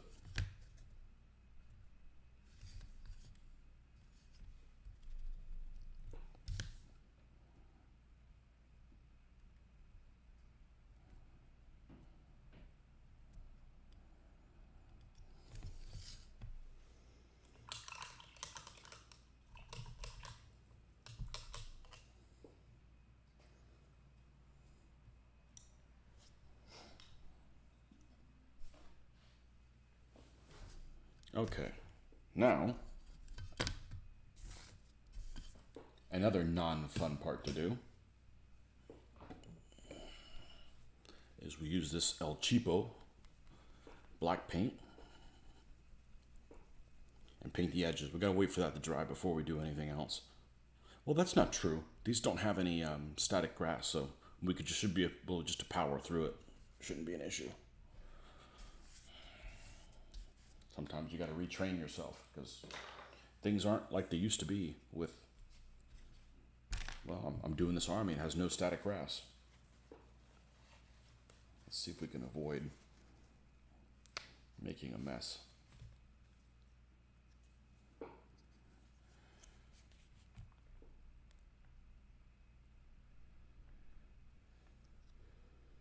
And this is just the cheap folk art $1.40 black paint. It's flatter than normal paint.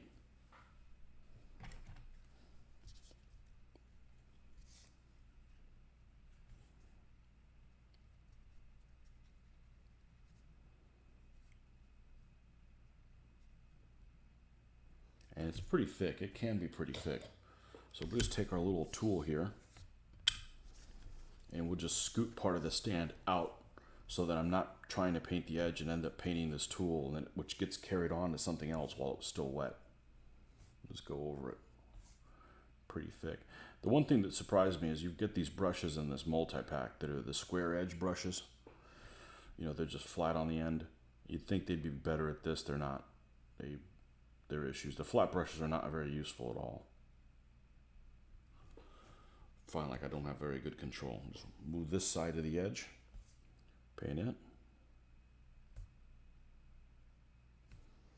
I don't know why I've been painting the base color and then just go over it just to kind of keep this from being soaked in as much. Have a good flat finish. Some people like different colors. I was using dark brown for a long time. I prefer the black. I like that they look like plain pieces.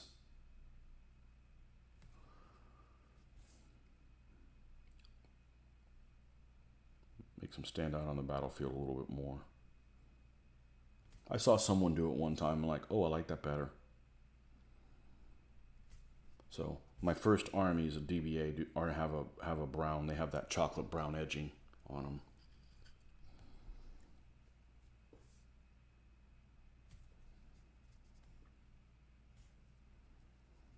Now this thinner is really weird. If this was water, I couldn't take a brush that was laden with paint and dip it in. It would contaminate all the water in black or whatever color I was using. This, it doesn't seem to phase it. I don't know what it is. It's the consistency kind of like saline solution. So it's kind of lubricated. It's not like standard water. If you put it between your fingers, you can definitely feel it's like saline solution. Oh no, it's freaking magic is what it is. I bought it by accident for a purpose that I ended up not using it for, other than once. And then I just decided to try this on a whim. I've been really happy with it. And then somebody still has not stepped forward and said it was me, but somebody suggested I put this stuff in a contact lens solution. That person still hasn't claimed credit for it. And luckily nobody has falsely claimed credit for it either. You know, like oh, I'm Spartacus. No, I'm Spartacus.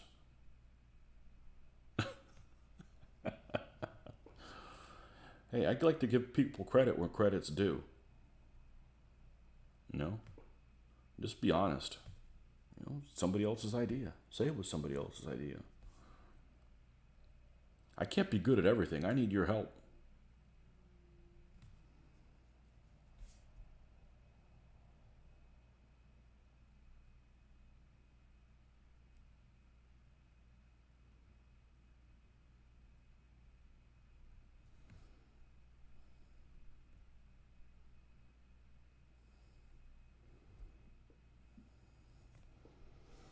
Okay.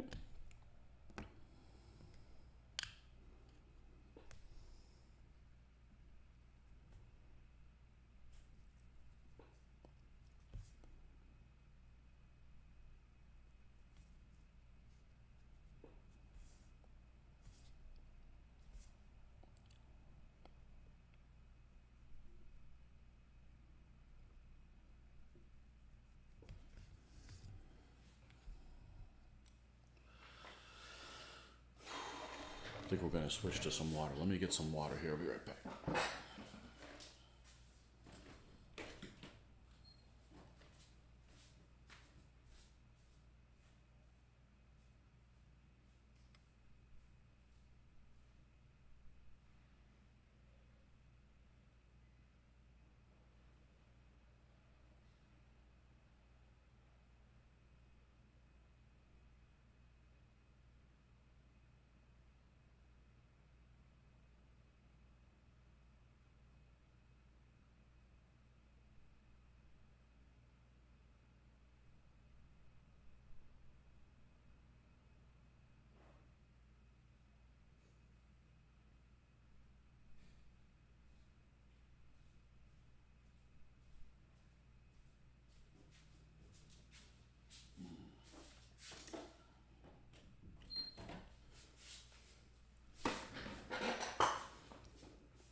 I mainly use Vallejo Citadel and some Amorite paint or acrylic paints. What thinner is it? It's exactly the same paints that I use. This is airbrush thinner from Vallejo, and it's extremely expensive because this thing's like $20 last time I bought it, but it lasts a really long time, and it just helps kind of having a little bit of stuff on the side, you know. I bought it as a fluke because I was I thought I was going to airbrush. I bought an airbrush, and a really cheap one, and on a whim. I mean, it was really cheap. It was like $80 with the compressor. Again, probably made in that country that I can't buy things from. But that was before the embargo. So I had gotten it, figured, well, I've used an airbrush before many years ago, and I figured, well, I don't know if I have a use to spend $400 or $500 for all the quality stuff. So I don't want to spend that money and then find out it's something I really didn't need. So in doing so, I knew one of the problems was getting the paint thinned correctly. So I went online and on a YouTube video, and this one guy, I searched different videos that said how to make your own thinner. And this one guy said, yeah, here's the recipe for my Jesus juice, is what he called it. And he used 4 or 5 different ingredients, including airbrush thinner, some rubbing alcohol, distilled water, Windex. I mean, small amounts of each one. And it worked pretty well, but the airbrushing thing didn't work out because I bought too cheap an airbrush, and then just realized, you know, I don't want to put in the skills of... So the problem with airbrushing is I can't do it here. I have to go to the garage. I live in Florida. The garage is extremely hot. I have a job that I'm already hot at, so I'm not looking for excuses to be hot anywhere else. So it's not a good fit for me. I did do enough airbrushing to do, you know, and I don't mind how long the airbrush sometimes takes, but it's pretty messy. And it's not that I don't mind getting messy. I don't want to get messy when I'm dealing with things that I don't want to transfer paint to. So that's why I'm really careful. Like when I'm pulling this black paint out, I don't want to get paint on me, for instance, and then go pick up a figure, and then the black paint transfers onto the figure. I don't care about it being on me. It's just, I don't want to transfer and create more problems for myself. And that's kind of the way the airbrushing was for me. But in doing so, I had this airbrush thinner that I'm like, well, what do I do with it now? So I started using it to, I kind of think of it as re-wetting drops. And one of the things that this particular thinner, they claim, is that it thins the paint without, what's the correct word? Diluting the pigments. And I don't know, it behaves different than water. It definitely behaves different than water. So give it a shot. They do make it in this size bottle, so you don't need a whole lot. I didn't know that, but you go to the store. If you have a store like a Hobby Lobby, they carry airbrush thinner in this size bottle. Check it out. It's certainly worth $4 of your time. I think $4 of your pocket, $4 of your time. You know what I mean. It's money well spent, in my opinion. Okay. That's done. Oh, we do need to do one more thing. We need to do a little wash on the rocks. That little bit of wash helps. Yeah, I think the Citadel paint is. Oh, and I also have some Coat d'Arms. That's my favorite paint. The Coat d'Arms is wonderful. Not available here in the United States at a walk-up place. You have to plan your. I'm gonna write a note here. If I'm gonna mail order paints, I may just get them from a place that has Coat d'Arms and pick up some Coat d'Arms paints while I'm at it. I'm just leery of buying colors sight unseen, because they're different. Every one of them's different. Army Painter, I don't care for the consistency of Army Painter. They behave weird. They're gloppy-ish. They're just different. It doesn't mean I don't use them. I use them. I like their color selection. They're a different consistency that I would prefer.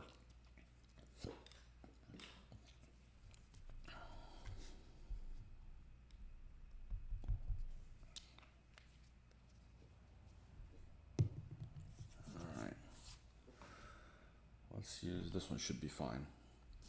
So we're just, see? I don't listen to myself. Let's be careful we don't get that somewhere else. All right, so these are this is just regular granite rocks. That the ones I use are from, they're a sample that came from one of the suppliers that they're actually black granite. This is suppliers from, I work in the concrete industry, and that's all I'm going to talk about my job. I'm not defined by what I do for a living, but they gave us some samples here of rocks, and we ended up not using them, and nobody had a use for them several years ago. I'm like, I'll take these home. So you don't want to eat these. This is real granite rock. You won't have any teeth left over. You have a store in Newcastle called Frontline Hobbies, which I order from being 200 clicks away. Okay. Frontline Hobbies. Wasn't there a manufacturer in the UK that was called Frontline, that made stuff in 20 millimeter? Is it the same one?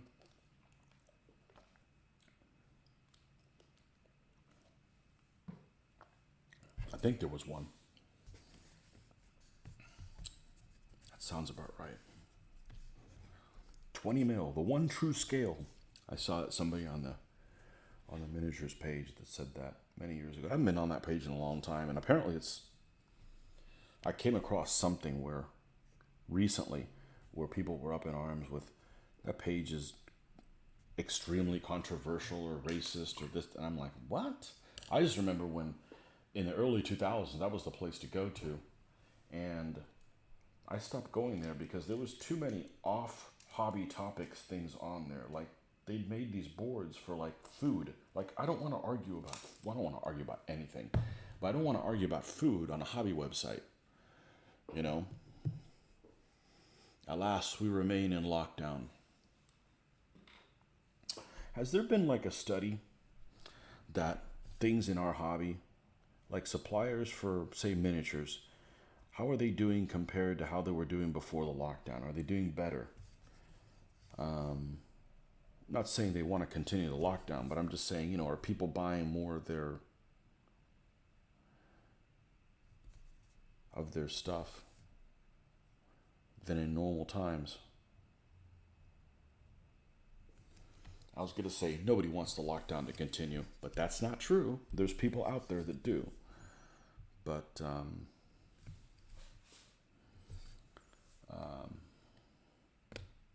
not saying that the people in the hobby are the ones that would want that, but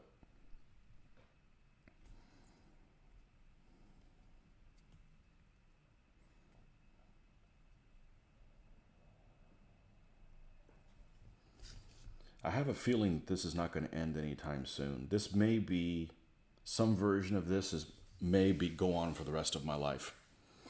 There's just too many people that are just in complete fear. And I'm not saying be oblivious to it or not worry about it or not take things into consideration. Well, I don't worry about it.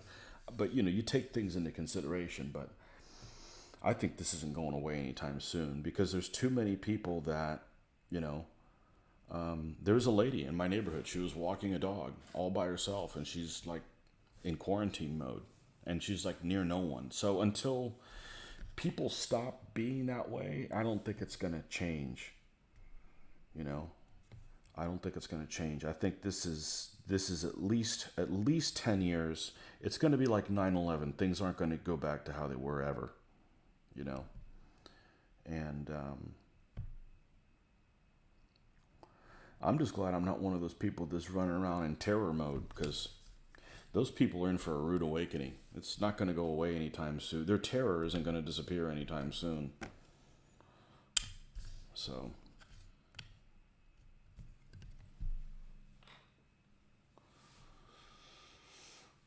as a guy I used to work with used to say, sucks to be you, you know? No.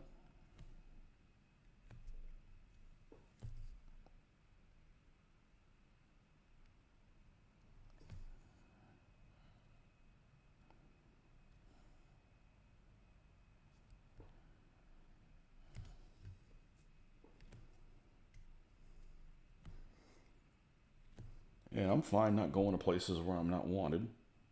I'm fine being abiding by the rules, but I can tell you, I don't want to socially interact with anybody with a mask on. When I have one on too, it's like I'm just go in, do what I need to do, and get the f out. You know, that doesn't mean I don't observe the rules. I observe the rules, but I don't want to be I don't want to be hanging out with I can't understand people, and I just get in, do my thing, get out. You know, grocery store. Man, I don't want to go to the grocery store. We'll just have them deliver the groceries. You know,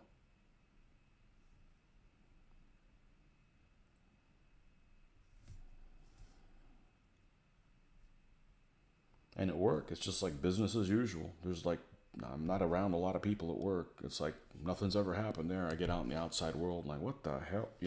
I gotta I gotta remember that there's some kind of thing going on. So there was an article on the BBC website about tabletop gaming in the pandemic last week. It covered the oh man, hold on one second. I'll read this back to you.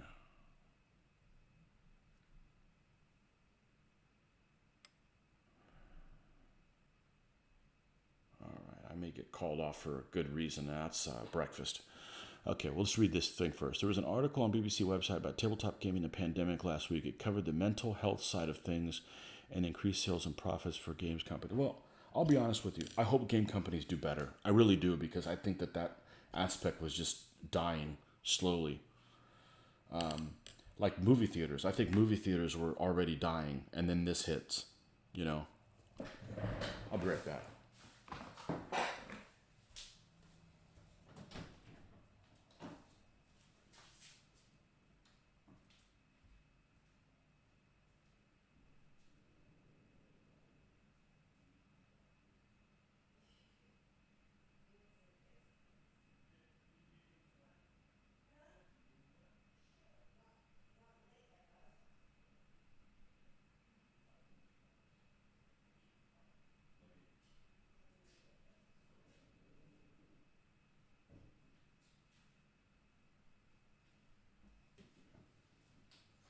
Well, the good news is I didn't get disconnected.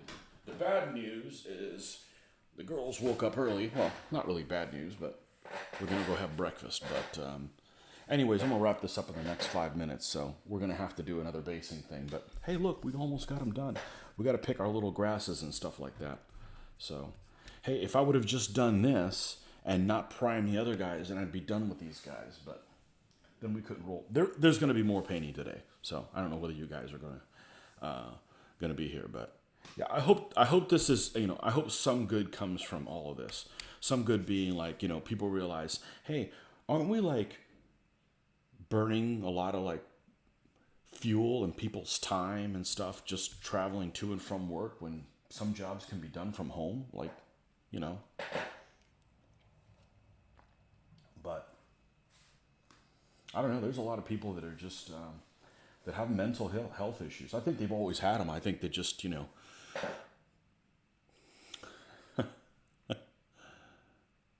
Now, why did that get blocked?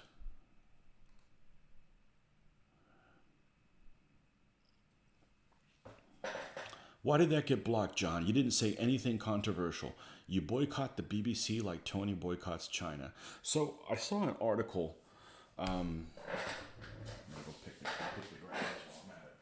I saw an article several years ago that talked about the biasness of different news organizations, and the BBC seemed to be kind of in the middle. Certainly better than some of the ones that we have here in the States, but your mileage may vary. The problem with a lot of the news coverage is that when they're covering the news, they show multiple points of view, but they don't quantify how many people in the other point of view have. For instance, if they show something that involves people protesting something, they don't tell you, hey, there's only 3 people here, so don't worry about it. It's a fringe group. Obviously, they wouldn't say it that way, but there's other ways to say it. But they don't say that, so they give them equal voice to even fringe points of view. And that's been happening for a long time. And that really kind of dilutes the story of what's... I need to write down this too. Because I'm getting low on these. Yeah, this is the wonderful tufts from Australia that Greg Kelleher sent me for a surprise birthday gift. He conspired with my wife to keep it from me, and poof, they appeared, and in several different colors. But I plan on using the old ones too, because I like the variety of mixing them. But these are really cool. These, I think they're handmade too. I think he told me. So we'll put them to good use as well. What, did we use anything other than these 2? I think that was it. Perfect. You have almost a year of COVID free, but alas, for lockdown again. Well, I don't think it's going to end anytime soon.